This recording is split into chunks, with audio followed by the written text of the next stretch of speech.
What's up everybody, Maran here for another car review. This is of course the 2018 Volkswagen Golf R. Huge thanks to Patrick for providing me with his brand new Golf R here to review for you guys today. So about the Golf R, well, these look really great here for the 2018 model year. They have a light refresh here for the Mark 7.5 generation of them. And the first thing is these new LEDs in these headlamps. The new headlamps are also very good looking, but the LEDs, especially whenever this car is following behind you, they look very aggressive and very Audi-like in a way, and just look really, really cool. And I also still love how that grille kind of blends in with its chrome line right into those LEDs. It really makes it just really tie together nicely, I think. I also like the more aggressive front bumper here you have on the Golf R. You know, it's always very subtle. You know, it is definitely a little more aggressive than a GTI, but not by much. You know, just a really nice look overall. You have these wheels, which are a little controversial. I personally don't mind them. I think they actually look pretty good here. I like, you know, the contrast of the silver and black painted parts of it. Coming down to the sides here, you know, it's your typical Golf shape for a hatchback. You know, very compact and small, but does look pretty good. And this one also has the Expel window tint on it as well, 35%, which really helps it to look a little more sleek as well, I think. Going out back there, you'll see you know, the quad exhaust tips, which is a trademark here of the R that always looks very good. You also have the taillights, which are a little bit revised as well, the R badge there, and overall, you know, it's again a very subtle look. This is the hot hatch for those that want to fly under the radar, and I think that it certainly you know, looks that way, but it also still does have that little bit of understated aggression that really makes it look good. And as a bonus, this one is also APR Stage 1 tuned, so this one is putting out a good amount more power than even a regular Golf R. Right, for the interior of the 2018 Golf R, well, it's a very cool place to be. Some really nice improvements here for 2018. First thing is sitting down in these seats, you may notice they have this new like kind of gray background for the perforations and also the gray piping, and that actually looks really nice and helps it to stand out a little bit more than in the past. But otherwise, just the same great, you know, Mark 7 shaped seats. They always kind of come to a point here for the bolstering, both for the thigh and for the torso, but they just really hug you in nicely without being super racy or aggressive. Just very comfortable seats.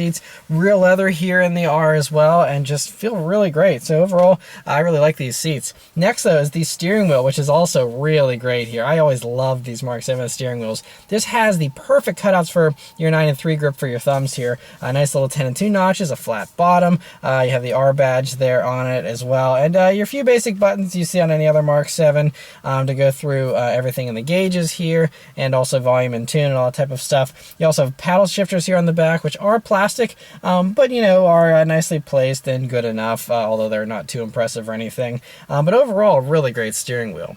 Next to the gauges here in the Golf R. Now, the R is the only one here in the States that gets this Volkswagen digital cockpit gauge cluster, which is very cool. All digital gauges here, and I just love the look of it. It even has a sportier font to it than other vehicles here that have this digital gauge package, like the Volkswagen Atlas and a couple of others. And I really love them here in the R. They're just really nice and sporty. The speedometer goes up to 200. I really like the graphics there for the tachometer. It looks very aggressive as well. And you also have all those little bits of information within both the tachometer and the speedometer there, which is a very you know, nice to have all that extra information. One of the perks of the digital gauges here. In the center there, you can kind of scroll through you know, all your different things as far as navigation, you know, your phone, audio, whatever you want to display in there. It's not quite as you know, versatile as some of the other stuff like you see from the Audis with a huge map display or anything like that. And even the Atlas had a map display. I couldn't find a way to pull that up here. But otherwise, you know, it still looks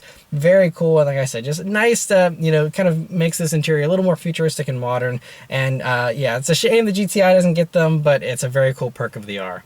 Coming over to the center of the dashboard here, you have this nice large, I believe it's an 8-inch touchscreen here. It has the capacitive touch buttons on the left and the right, which are nice and large, so pretty easy to use, but you have an actual volume and tune knob, which is very much appreciated. And so it's a really nice, you know, high gloss screen. You know, the previous, you know, regular Mark 7s before the refresh here, you know, they were like a matte screen, which again comes down to personal preference, but I think this actually looks a little more expensive and higher quality. Yeah, it's got Apple CarPlay, Android Auto, which is really nice. You know, this one has navigation here, again being the R and whatnot.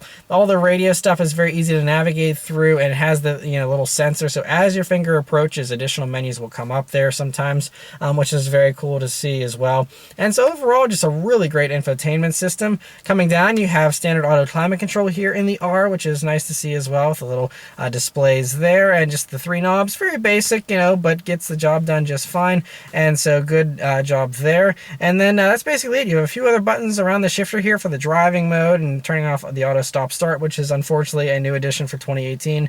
Yeah, then you have the parking brake button back here, and that's it. As far as store space here in the R, it's a pretty good, you know, for a little hatchback. Volkswagen does a really good job. So first off, in the doors here, you have a large map pocket with a bottle holder, and as you can see, it fits a large bottle in there. So a really nice large door pocket. Coming over to the center here, you have this little cover which has this, you open it up and you'll see a nice deep cubby that's nicely rubberized as well, so you know things don't go flying around in there too much. And then you also have an auxiliary jack and a USB jack in there. Coming back, you'll see another little slot for the key or something, a power outlet back here as well, and then you have this little cover for your 2 cup holders, which are pretty good size, a little bit on the small side, but you know should be totally functional and work well. And then you have the center armrest, which is really nice and softly padded, I think even more so than on a regular Mark 7. Just really great for resting your elbow on. And unlike the previous Golf Rs of this earlier Mark 7 generation, this one actually opens up without any kind of modification. You have an actual you know, cubby you can open up here. Before it was bolted down for some reason on the 2016 that I reviewed, and so this is really nice to have, you know, additional little bit of space here. It's pretty deep as well, not super huge, but you know, again, in a small vehicle like this, you want everything you can possibly get, and so that's also very nice and adds a little bit of functionality here to the interior. 2 other little storage spaces you have are a sunglasses holder up in the roof, and then you have by the steering column here on the left hand side a nice little cubby. You can fit, you know, change or even larger things, business cards, garage door openers, obviously you can see there, all fit in there very well, and so that also helps to, you know, make this interior, for the size, it's really, I think, above average.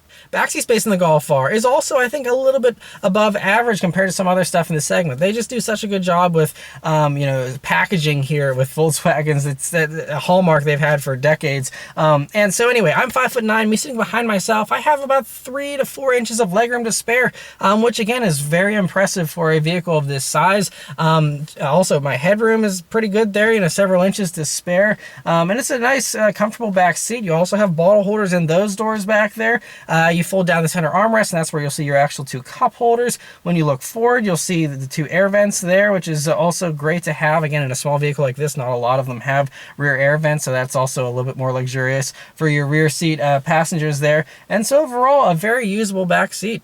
Trunk space in the Golf R is probably the only area where it's maybe a little bit beneath the average as far as, you know, how much space you have. Now, it's definitely, you know, typical for a hatchback, not too small or anything. It's certainly a very usable space, and thankfully, because of the nice boxy shape of it, you can stack things very easily as well, so you can fit several suitcases in there still with ease. But, you know, not quite as long as some other hatchback competitors, and so that, you know, it's a little more cramped, I think, if you're going to be hauling lots of stuff all the time. But of course, those rear seats do fold down flat as well. If you need some additional space back there and don't need to use the back seats, then that's also a nice feature. But overall, you know, still a very decent trunk for the segment. All right, so start up and go for a drive. The Golf R here has the regular Volkswagen key for 2018, but does have a nice little R badge there in the corner. If you can see, that's pretty cool. It still has the switchblade, but it is keyless access, keyless entry, push button start. So you just put your foot on the brake, hit the engine start button, and it starts right up.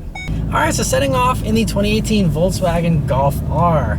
So first thing you notice here, we're just cruising, and this is of course the 7-speed automatic, the DSG here, and so you know, it's obviously very smooth. I think Volkswagen does these dual clutches the best, where it's, you know, aside from Porsche, I mean, it is so smooth, you don't feel any kind of clutch engagement or anything like that. Whenever you're cruising, we're on a, you know, bumpy park road here now. We do have this dynamic chassis control here in the R, and it's currently in the comfort mode. And as we're going over some bumps, you know, it soaks them up pretty well. You know, I think it's definitely, it feels pretty refined and stuff, a little bit better than a lot of other hot hatches. you know, again, because of that adjustability factor. And, you know, but it still is, you know, going to feel a little bit more communicative than something that's more luxurious and larger, of course. Other things to note here, visibility is excellent in the Mark 7s. All of them are about the same. You know, nice large windshield. You have a nice, pretty thin A-pillar as well. You have good view out of the sides here, and view out of the back is also quite good as well, with a pretty nice large rear window. And so overall, a very easy car to drive, especially because it's so small too. But let's turn down onto this back road here and see how it does. Here we go. Oh man, it rips! Wow, okay. That's a good amount of power. So usually the Golf R here, they all have the 2-liter turbocharged 4-cylinder from Volkswagen, but usually they make 292 horsepower and I think about 280 pound-feet of torque. This one though is the APR Stage 1 tuned. So this one's making about 370 horsepower and about 383 pound-feet of torque. And so that also greatly improves the 0 to 60 time. Usually these things do 0 to 60 in about 4.6 seconds, but with this tune it's quoted at 3.8. So I mean, it is very, very quick. I mean, that's, you know, getting close to supercar numbers, honestly. So very impressive for, you know, a $40,000 hot hatch. Another thing that's always very impressive about these Mark 7s is the handling of them. You know, just going around a few corners here, I mean, you can immediately tell it just, you feel like you're sitting nice and low, and it's just razor sharp. You do have a little bit more weight than in a GTI, of course. These weigh a little over 3,300 pounds, you know, because of the all-wheel drive system primarily. But it's still just, you know, feels fairly light on its feet. But as we're using the brakes here, they also feel pretty good. It's got the trademark Volkswagen feel where you have a little bit of dead travel, and then, you know, they do feel very nice and meaty once you start biting down on them. But as we go around this tight corner here, see how the body roll is, and it's so flat. And this is the stock suspension setup. It's just nice and flat. We have these 19-inch wheels as well, which really help. They're running 235 wide Continental Conti Pro contacts, I think is what they're called. And they do a pretty good job, and they feel pretty sticky so far, although, you know, we have all-wheel drive, which certainly helps with the traction. Well, let's do another little acceleration here, shall we? Here we go.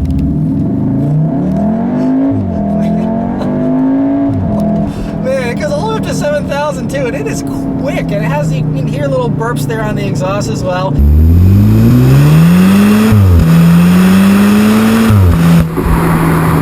Not super loud. That's one thing I think that can always be improved on the you know, Volkswagens here, is a little bit of a louder exhaust would be welcome. But otherwise, I mean, it's really quick. It's deceptively quick too, because it's so smooth. You know, there isn't any fuss or drama. It just you know, puts the power down smoothly and just gets you up and going really, really quickly, and it just feels really good. Also, we'll briefly try out the manual shifting here, which again is so good. The Volkswagen DSG, I mean, it's immediate. Honestly, this actually feels better than it did in the 2018 GTI, because that I actually felt a little bit of a delay at times. And so far, I don't feel any kind of delay, but we'll continue to play with these paddles and see if that changes. But anyway, I'm going to drive around a little while longer, and I'll come back and give you guys some more thoughts. All right, going around a few more corners here.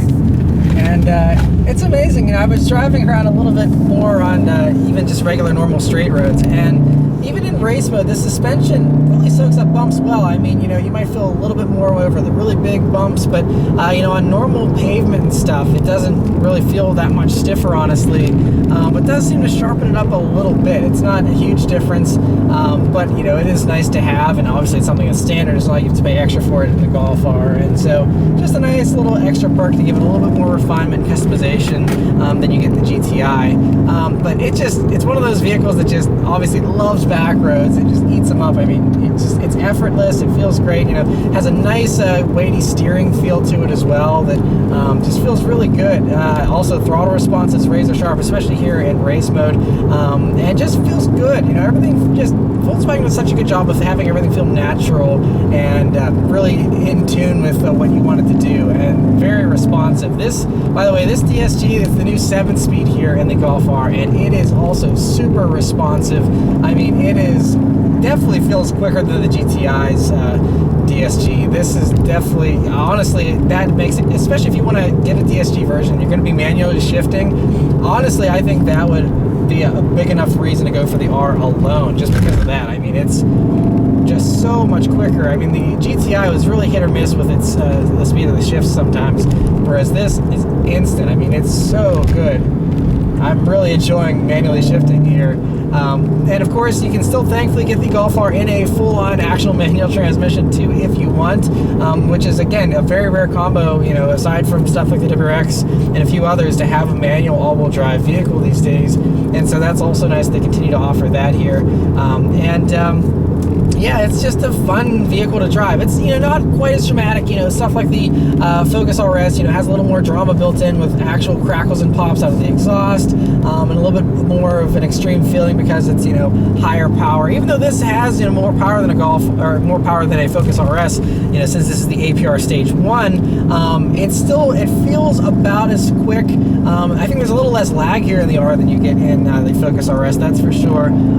But it doesn't feel, you know, super dramatic like you get in something like the Focus RS. I think it's just the way they tuned it. This is just very, you know, refined. Everything about it, honestly, it really is just like an Audi. It feels like an Audi in its refinement and everything like that. Obviously, they're basically the same company, but it's just it feels really just so much more polished. And at 40,000, that's really the impressive thing, is especially these days, you know, if in 2018, before you didn't get the digital gauges and you know, a few of the other things, the larger infotainment stuff, but now, you know, to have the digital gauges, and that alone, I think, is a really cool improvement that basically, again, didn't cost any more. You know, the Golf Rs haven't gone up in price really too much over the 2017s, and so, you know, I think it makes the package of the R a little more compelling over a GTI than it used to be. Before, it was always like, you only get the R if you need all-wheel drive, otherwise, you know, it's not a huge difference. But this, I think it's more of a difference now with the 7-speed, now with the digital gauges. It just, everything feels a little more refined. You know, the dynamic chassis control, which you've always had, but, you know, that's also a nice